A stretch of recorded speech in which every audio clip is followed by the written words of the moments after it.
time to time, but that was just a really rough. I mean, and that's a game that they only lost by 10 points, so it's not like it was truly uncompetitive. But I mean, they got rid of Klay Thompson this offseason. They just recently, well, I guess not super recent, but they did trade for Jimmy Butler from Miami. Jimmy Butler's brought a lot to this team, in my opinion. Jimmy's been one of my favorite players just throughout. I mean, I know he's getting a little bit up there in age. I think he's around like 34 ish now. Let me Yikes. go double check that really quick. But I mean, Jimmy Butler has been a player that has been consistently able. Oh, he's actually 35 now. But all right, so Yeah, I was he's pretty close. younger. I was pretty close. He's I was pretty younger. close. You're But making yeah, him I seem mean, like he's he's old. doing pretty solid for the Warriors. I mean, he's averaging 17 points, 6 rebounds per game, and he's been a really, really solid pickup. They needed a player like this after losing Clay because they just needed like a secondary scorer to, help out with Steph. But yeah, I mean, the entire Western Conference outside of honestly OKC and Houston is a complete dogfight. I mean, you have the Lakers who are currently the 3 seed. They have 48 wins. But then you have the Memphis Grizzlies, who also recently fired their head coach, but they've been on a little bit of a they've been on a short little winning streak now, so they're on the 2 game streak. But Grizzlies have 46 wins. So when you're going from the number 3 seed to the number 8 seed is a 2 game difference, and there's like I'd say average like 2.5 games left for each team left in this season. That's kind of insane. The Western Conference, in my opinion, has always been the tougher conference. East, I mean, really just over the last few years, it's been the Celtics absolutely dominating that conference, but it's just kind of ridiculous. I mean, you go back to last year, too. Like, we saw this exact same thing play out where, the Clippers were the 4 seed with 51 wins, Pelicans were the 8 seed with 49 wins. There's not a whole lot of room to mess up towards the back end of the season, or you can drop from hosting a playoff game to potentially playing in the play-in, which is what's happened with the Grizzlies and the Timberwolves. So it's pretty tough.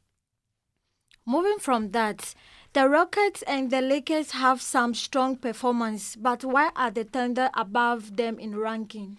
I mean, the Oklahoma City Thunder have been building this team for the last 6 years. Obviously, a lot of these players haven't been there for that long, but what they've been able to do over that time period is they've been able to trade lots of the assets that they had on their team. So their team wasn't too good for a couple of years, so they had some higher draft picks on their own.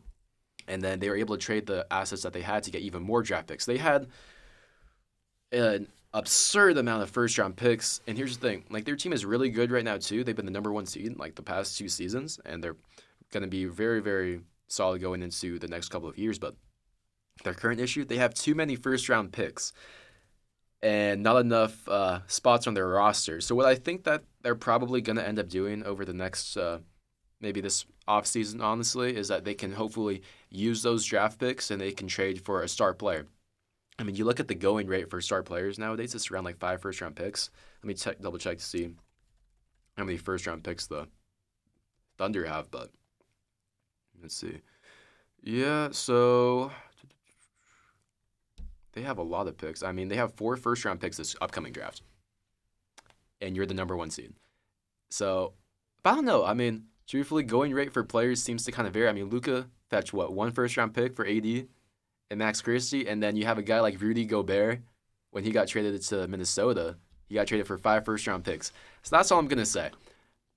It really kind of just depends on who the teams are in the trade process, but I think we'll see how OKC does in the playoffs this year, because I think they have tremendous potential to make a deep run. I am just a little concerned after these last 2 games that they had against the current 2 seed Rockets and current 3 seed Lakers about their potential performance in the postseason. But only time will tell, and they will have plenty of assets to retool their team, whether they win the NBA championship or they fall again in the playoffs. Because another thing that's really helping the Thunder right now, their only players that they're really paying is Shea, who's making $30 million per year.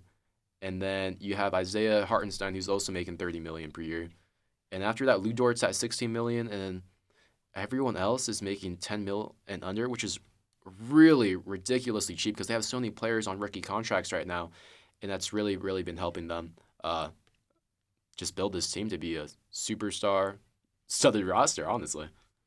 Yeah, and this is it from us. Thank you, James, so much. We appreciate your insight. I know. Sorry if I was yapping a little too much. I was having a good time. I mean, No, I I love enjoyed it. basketball. No, that I love was- basketball. that I was do love good. basketball, but yeah. Thank you Alright. for coming. This has been From Downtown. I'm Gavin, I'm Mary Kate. and we'll see you next time.